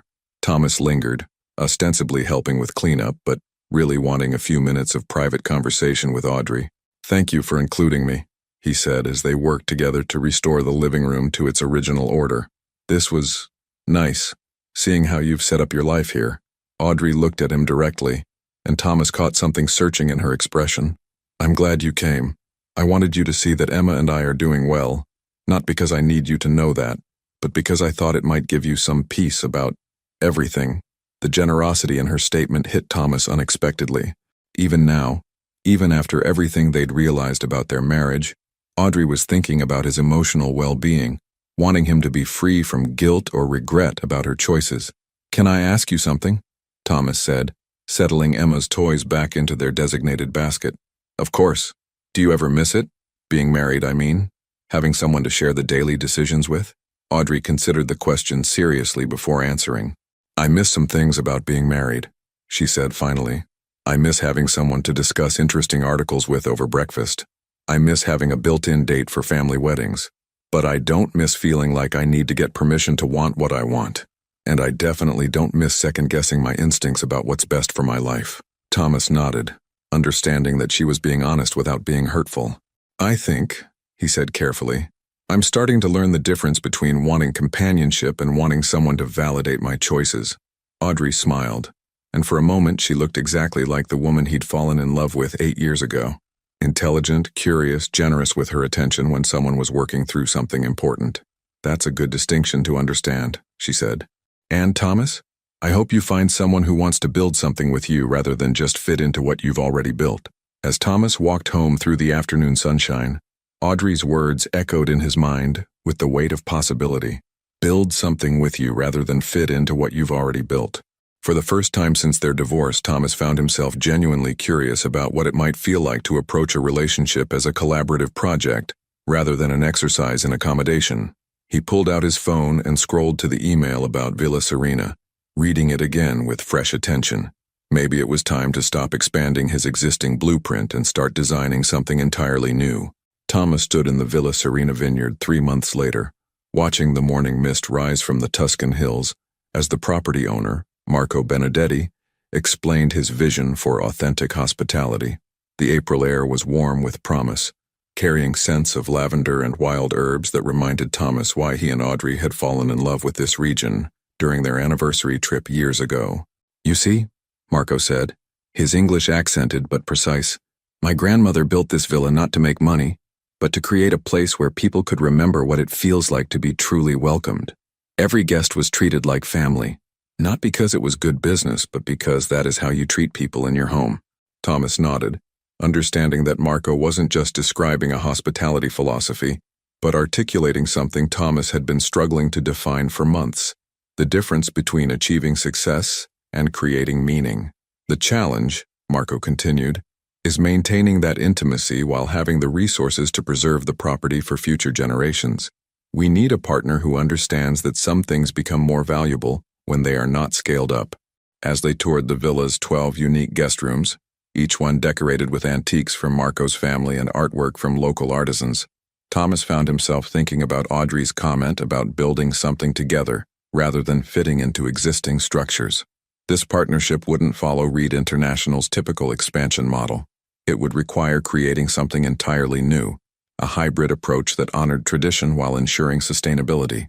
"I'm interested," Thomas said as they concluded the tour, "but I want to be clear about what I'm proposing. This wouldn't be a Reed International acquisition. I'd want to create a separate entity, a new company that operates according to different principles." Marco's eyes lit up with genuine excitement. "You understand then? We are not trying to become like everyone else. We are trying to remain ourselves while becoming viable for the long term." That afternoon, Thomas called Margaret from his hotel room in Florence, feeling a combination of exhilaration and nervousness that reminded him of his early entrepreneurial days. "You sound different," Margaret observed after he'd explained the Villa Serena opportunity. "Happy, but also terrified. It's been a while since I've heard both emotions in your voice simultaneously." "I think," Thomas said, looking out his window at the medieval architecture that had endured for centuries, "I'm finally making a decision based on what excites me, rather than what seems strategically obvious. And that terrifies you because I have no idea if I'm any good at making decisions that way." Thomas laughed, recognizing the honesty in his admission. "For 20 years, I've been following a business model that worked. Now I'm essentially starting over with principles I've never tested." "Thomas," Margaret's voice carried the gentle firmness of someone who'd known him since childhood, "do you remember when you first bought the Boston Hotel? You had no experience running hospitality properties. You just knew you wanted to create something that felt like the kinds of places our family enjoyed traveling to." Thomas did remember that decision, the combination of excitement and terror, the sense of stepping into unknown territory guided only by instinct and hope. When had he stopped trusting those impulses in favor of proven formulas? "The difference," he said slowly, "is that I was younger then. Failure seemed less permanent. The difference," Margaret corrected, "is that you have more to lose now, which makes authentic choices feel riskier. But Thomas, you also have more resources, more experience, and more understanding of what actually matters to you. If anything, this is the perfect time to take risks that align with your values." After they hung up, Thomas found himself walking through the narrow streets of Florence as evening settled over the city. The architecture around him represented centuries of people making bold, creative choices, artists and architects who'd risked everything to bring their visions to life, creating beauty that had endured far longer than any practical considerations that might have motivated them. His phone buzzed with a text from Audrey. "Margaret mentioned you're in Italy exploring a new venture. That sounds exciting." Thomas paused on a bridge overlooking the Arno River, surprised by how naturally he wanted to share details about his trip with her. Over the past few months, they'd developed an easy text correspondence, not frequent, but comfortable when it occurred. He wrote back, "Exploring a partnership with a small family property in Tuscany, very different from my usual approach." Her response came quickly. "Different how? Smaller scale, focused on authentic experience rather than scalable profit margins. Probably crazy from a business perspective. Sounds like you're leading with values instead of just metrics. When did you become so wise?" Thomas found himself smiling at his phone. "I had a good teacher. Someone once told me authentic choices feel scary and exciting at the same time." "Smart teacher," came Audrey's reply. "How does this choice feel?" Thomas considered the question seriously before typing, "Terrifying," which probably means it's right. "I'm proud of you," Audrey wrote back. "Not that you need my approval, but I wanted you to know." The unexpected kindness in her message hit Thomas with surprising force. Audrey had no obligation to support his professional decisions, no reason to invest emotional energy in his career evolution, but she was offering encouragement anyway, not because she needed anything from him, but because she genuinely wanted him to succeed at becoming whoever he was meant to be. "Thank you," he typed. "That means more than you probably know." 2 days later, Thomas was back in New York sitting across from his lawyer and accountant as they reviewed the legal structure for his new venture. Reed International would remain his primary business, but the Tuscan partnership would operate as an independent entity with its own philosophy and financial model. It's unconventional, his lawyer admitted, but structurally sound. You're essentially creating a laboratory for a different approach to hospitality investment. The risk is minimal, his accountant added, since you're not leveraging your existing properties. But the profit potential is also more limited than your typical acquisitions. Thomas nodded, understanding that both advisors were doing their jobs by highlighting the practical considerations. But for the first time in years, profit potential felt secondary to the possibility of creating something meaningful. I want to move forward, Thomas said. But I have one more conversation I need to have first. That evening, Thomas found himself standing outside Audrey's apartment building, holding takeout from the Italian restaurant where they'd had their first date 8 years ago. He'd texted to ask if she'd be available for dinner, explaining that he had something he wanted to discuss and that it seemed appropriate to share Italian food while talking about an Italian venture. Audrey answered the door wearing a sundress that matched the spring evening. Emma balanced on her hip with the easy confidence of someone who'd mastered the logistics of single parenthood. Emma had grown substantially in the months since the playdate, more interactive, more expressive, regarding Thomas with recognition rather than mere curiosity. "This smells amazing," Audrey said, accepting the takeout containers. "Emma and I were just finishing her dinner. She's gotten very interested in solid foods lately, mostly interested in wearing them rather than eating them." The apartment felt familiar now, comfortable in a way that reminded Thomas of the early days of their relationship when they'd spend hours talking over long dinners, sharing observations about art and travel and the kinds of lives they wanted to build. As they ate, Thomas explained the Villa Serena partnership, describing Marco's philosophy and the challenge of preserving intimate hospitality in a business environment that rewarded scale over authenticity. "It sounds like what you've always wanted to do," Audrey observed, settling Emma in her high chair with toys to occupy her attention. "Create places that feel like destinations rather than just accommodations." Thomas realized she was right. During their marriage, his favorite business conversations had always centered around properties that offered unique experiences. Hotels where guests felt like they were discovering something special, rather than just booking a room. Somewhere along the way, he'd gotten caught up in metrics and market share and forgotten what had originally excited him about the hospitality industry. "There's something else," Thomas said, feeling nervous in a way that reminded him of their early relationship. "I want you to consider consulting on the project." Audrey looked at him with surprise, Emma making happy babbling sounds that provided a cheerful soundtrack to the sudden tension in the room. "Thomas," Audrey said carefully, "I'm not sure that's wise. We found a good balance as friends, but working together might complicate that." "I know it sounds complicated," Thomas agreed, "but hear me out. Marco wants to incorporate local art into the guest experience. Not just decorative pieces, but educational components that help visitors understand Tuscan artistic traditions. You have exactly the expertise we need, and the consulting arrangement would let you control your level of involvement." Audrey was quiet for a long moment, clearly considering the practical and emotional implications of his proposal. Emma chose that moment to drop a toy, causing both adults to lean forward simultaneously to retrieve it, their heads nearly colliding in a moment of unexpected physical closeness. "Sorry," Thomas said, but he didn't immediately move away.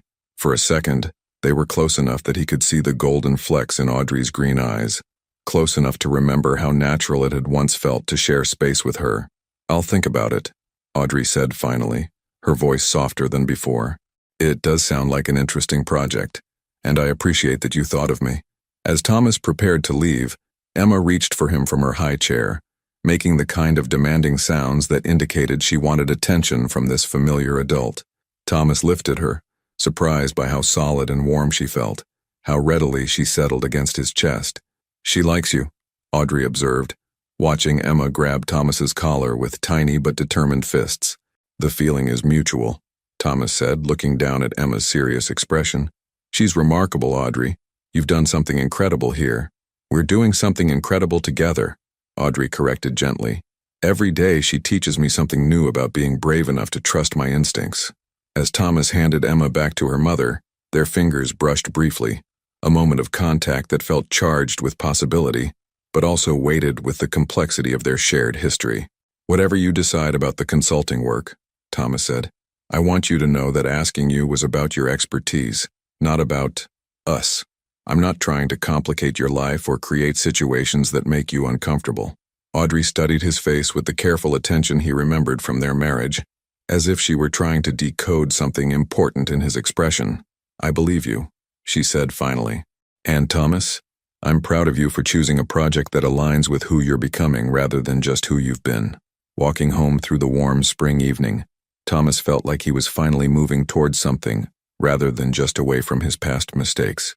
The Villa Serena project represented more than a business opportunity.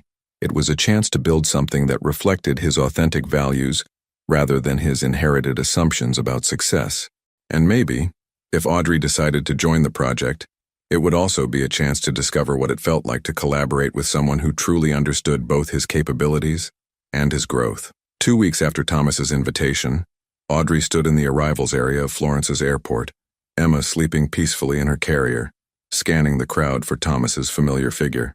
She'd spent those 14 days wrestling with her decision, ultimately concluding that the Villa Serena project represented exactly the kind of work she wanted to be doing, art historical consulting that honored both scholarship and practical application.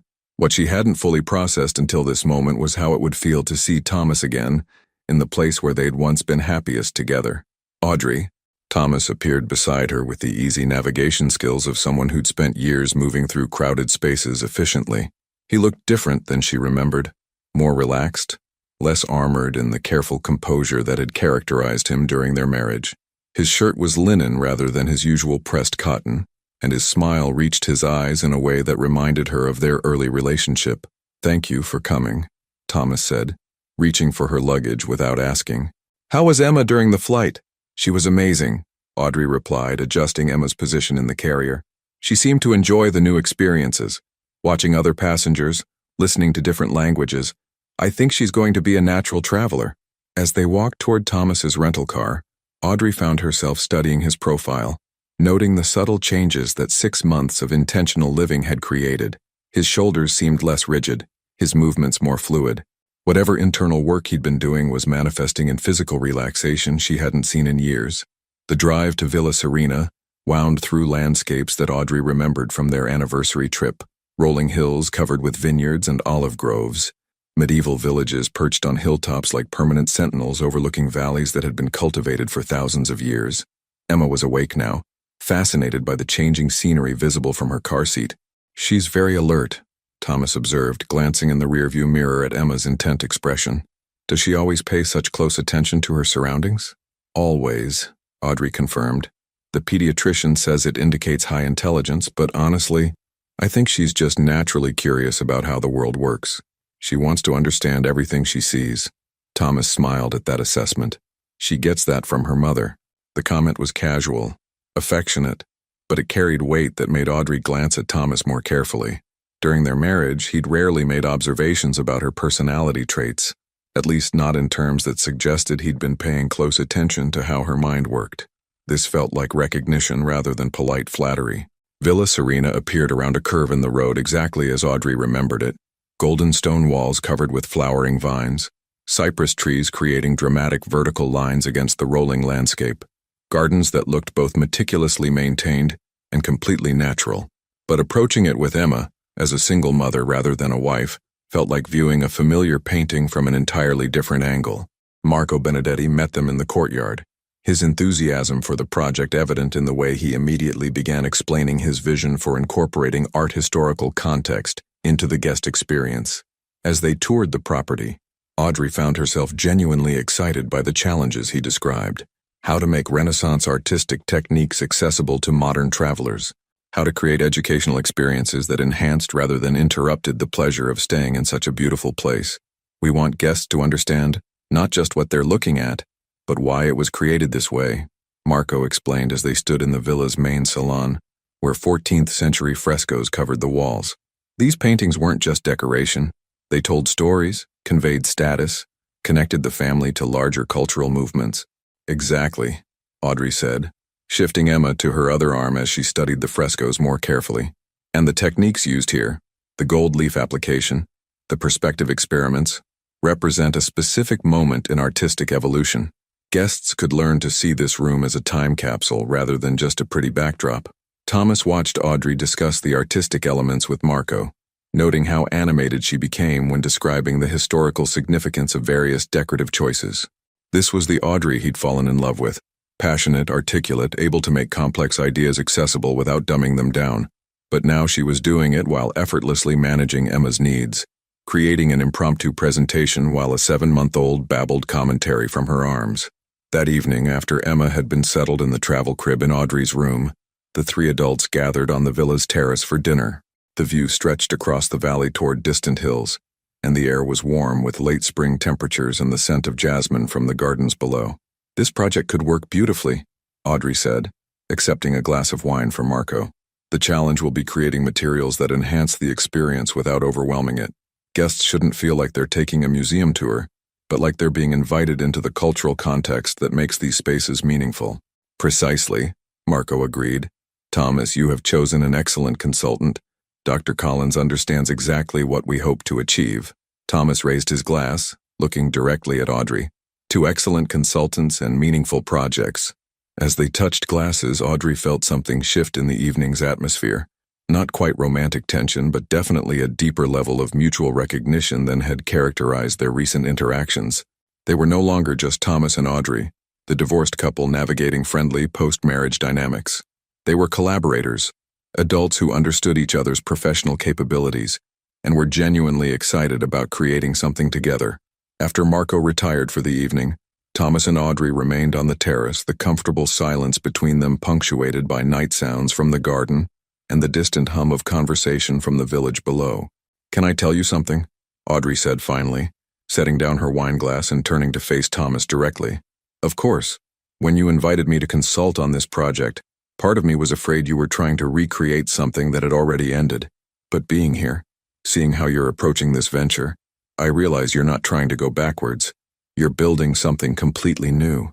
Thomas felt something tight in his chest loosen at her words. "I was afraid of the same thing," he admitted, "that I was unconsciously trying to fix our marriage by creating a professional situation that would bring us back together. But I think what I'm actually trying to do is figure out what it feels like to collaborate with someone who sees me clearly." "And what does it feel like?" Audrey asked softly. Thomas considered the question seriously before answering. "Terrifying and exciting, and completely different from anything I experienced during our marriage." Audrey nodded, understanding exactly what he meant. "During our marriage, I think I was so focused on being the wife you needed that I never really showed you who I was, as a professional, as a thinker, as someone with my own vision for how projects should unfold. And I was so focused on being the husband I thought you wanted, successful, decisive, able to provide security, that I never asked you what kind of partner you actually needed." They sat with that recognition for a moment, both understanding that they were finally having the conversation they should have had years ago, when the stakes were higher and the possibility of repair still existed. "Thomas," Audrey said, her voice carrying a kind of gentle finality, "I need you to know that what we had wasn't a failure. We weren't wrong to get married, and we weren't wrong to get divorced. We were just two people learning how to be ourselves, and sometimes that process isn't compatible with being married to each other."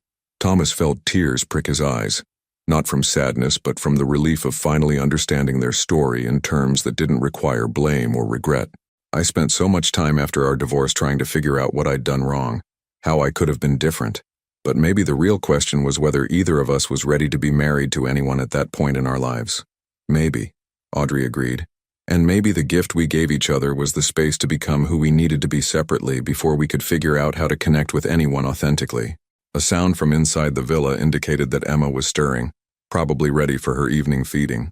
Audrey stood, but Thomas reached out to touch her hand gently. "Audrey," he said, looking up at her in the soft light from the terrace lanterns, "I'm grateful for this project, for Emma letting me be part of her world, for you trusting me enough to collaborate again. But mostly I'm grateful that we found a way to love each other well, even if it wasn't the way we originally planned." Audrey smiled, and Thomas saw in her expression the same mixture of affection and closure that he felt. "I'm grateful too, for all of it." As she headed inside to care for Emma, Thomas remained on the terrace, looking out over the Tuscan landscape that had witnessed centuries of human stories. Love found and lost, families formed and transformed, people learning to build lives that honored both their individual dreams and their connections to others. For the first time since their divorce, Thomas felt complete peace about the ending of their marriage, not because it hadn't mattered, but because it had mattered enough to transform them both into people capable of loving more authentically in the future. And perhaps in its own way, that transformation was the most meaningful success their relationship could have achieved. 18 months later, the autumn sun cast golden light through the tall windows of Villa Serena's main salon. As Thomas watched Audrey guide a small group of guests through the restored frescoes, Emma balanced confidently on her hip. At nearly 2 years old, Emma had become an unofficial ambassador for the villa, charming guests with her bright smile and babbled commentary on her mother's art historical presentations. Notice how the artist used perspective here to draw your eye toward the central figure, Audrey was explaining to the group of 8 guests.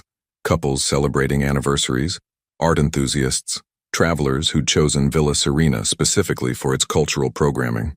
This technique was revolutionary in 1380, representing a completely new way of understanding how visual space could create emotional impact. Emma chose that moment to point at the fresco and declare "Bello," with toddler enthusiasm, drawing delighted laughter from the assembled guests. Thomas smiled from his position near the doorway, remembering how nervous he'd been when Audrey first suggested bringing Emma to Italy for extended consulting periods. Now, watching his ex-wife seamlessly blend motherhood with professional expertise, while Emma charmed international visitors, he couldn't imagine the project succeeding any other way. The Villa Serena partnership had exceeded every expectation Thomas had dared to formulate.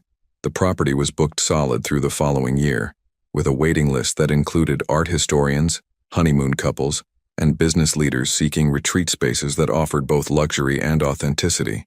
But more importantly, the project had become exactly what Thomas had hoped for, a business venture that reflected his values, rather than just his ambitions. "Uncle Thomas!" Emma spotted him in the doorway and immediately began reaching in his direction, using the title that had evolved naturally over the months of their collaboration.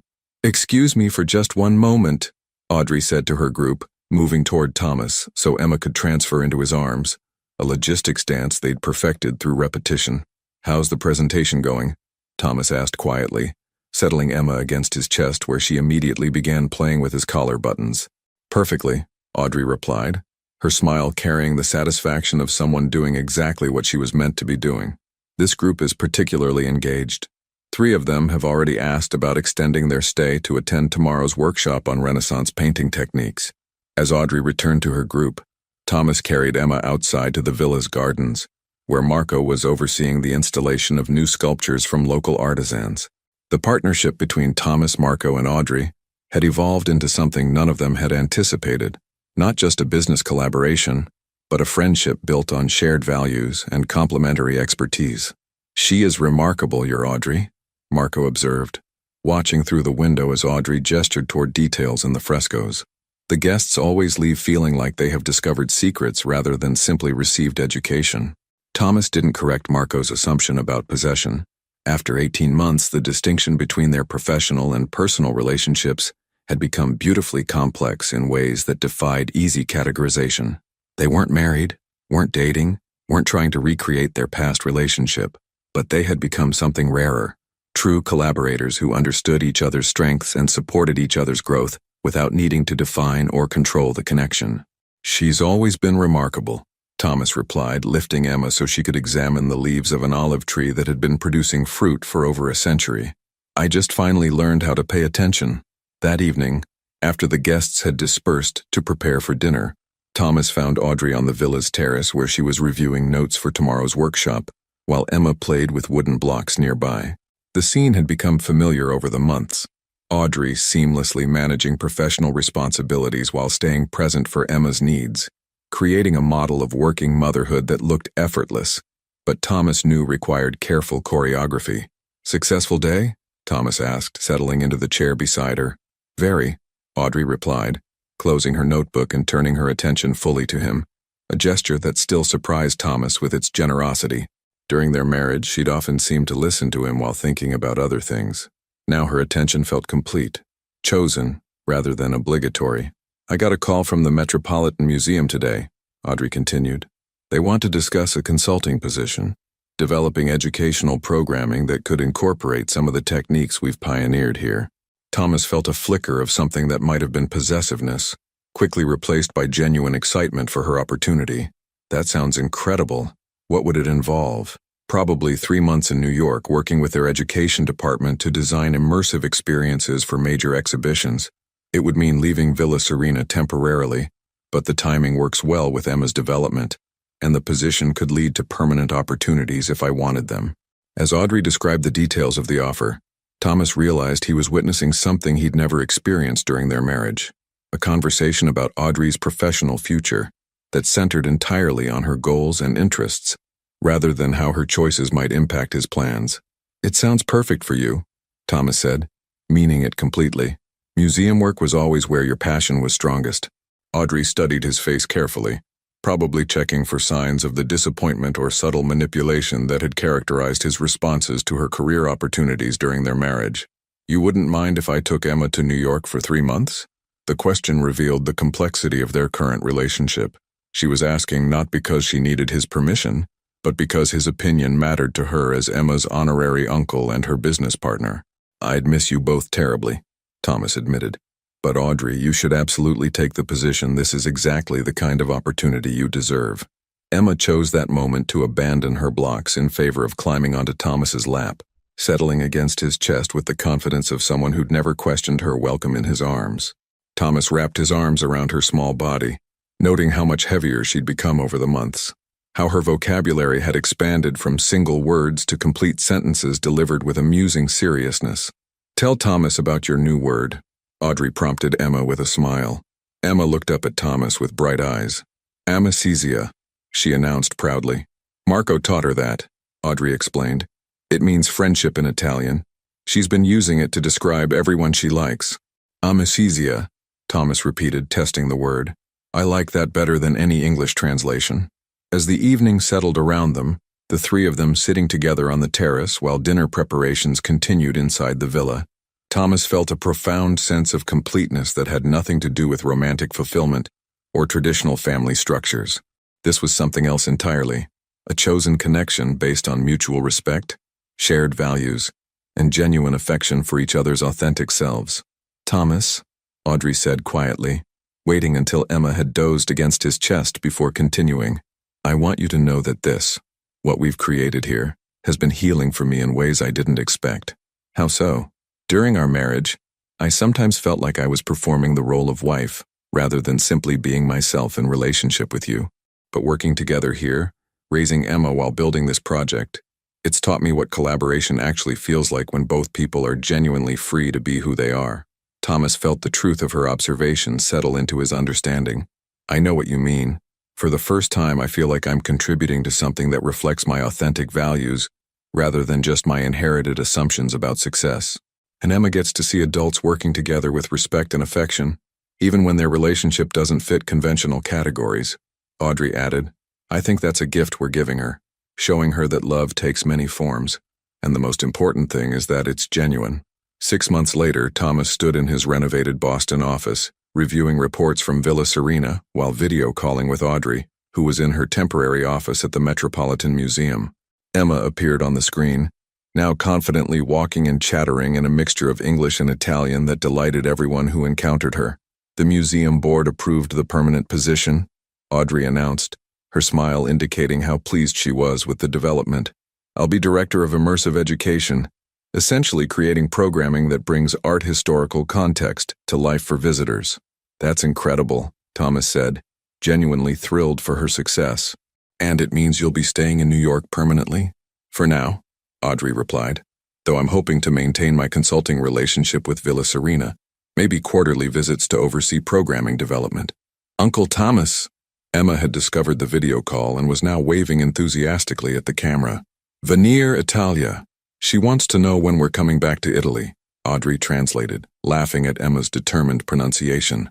"Soon," Thomas promised Emma, then addressed Audrey directly. "Actually, I have something to ask you. Marco and I are opening a second property, a villa in Umbria that's even smaller and more focused on artistic residencies. Would you be interested in consulting on the cultural programming?" Audrey's eyes lit up with the kind of excitement that told Thomas the project aligned perfectly with her professional interests. Artists' residencies combined with public programming. Exactly. a place where working artists can focus on their craft while offering workshops and demonstrations for guests who want to understand creative processes firsthand. As they discussed the possibilities for the new venture, Emma providing animated commentary from Audrey's lap, Thomas realized they had created something unprecedented in his experience, a relationship built on mutual support for each other's authentic ambitions rather than accommodation or compromise. 3 years after their divorce, Thomas and Audrey had discovered what it meant to love each other well, not as husband and wife, but as collaborative partners in creating meaningful work and supporting Emma's development into a confident, curious person who understood that families could take many forms. That evening, as Thomas walked through Boston's public garden on his way home from the office, he found himself thinking about the architecture metaphor that had guided his understanding throughout this journey. Some buildings were designed to stand for centuries unchanged, their value residing in preservation of original form. Others were designed to evolve, their beauty emerging from thoughtful adaptation to changing needs while honoring essential principles.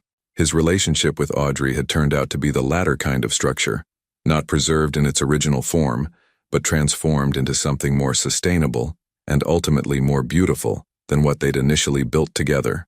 And Emma, growing up within the framework of their conscious collaboration, would understand something that many children never learned, that love, at its best, was about supporting each other's becoming, rather than requiring each other's accommodation. Thomas smiled, pulling out his phone to send Audrey a message. Emma's right. We should plan another visit to Italy soon. There's still so much beauty to discover together. Her response came quickly. There always is. That's the gift of amicizia. It keeps growing when it's genuine. Would you have made the same choice? If you'd had the opportunity to rebuild a relationship with someone who'd hurt you, but who genuinely transformed, would you have found the courage to collaborate rather than simply coexist? Your participation means a lot to the channel. Please share your thoughts in the comments. Thank you for watching. If you enjoyed the story, please subscribe to our channel and leave a comment below letting us know what you thought. Your feedback and support mean a lot to us. Stay tuned for more exciting stories.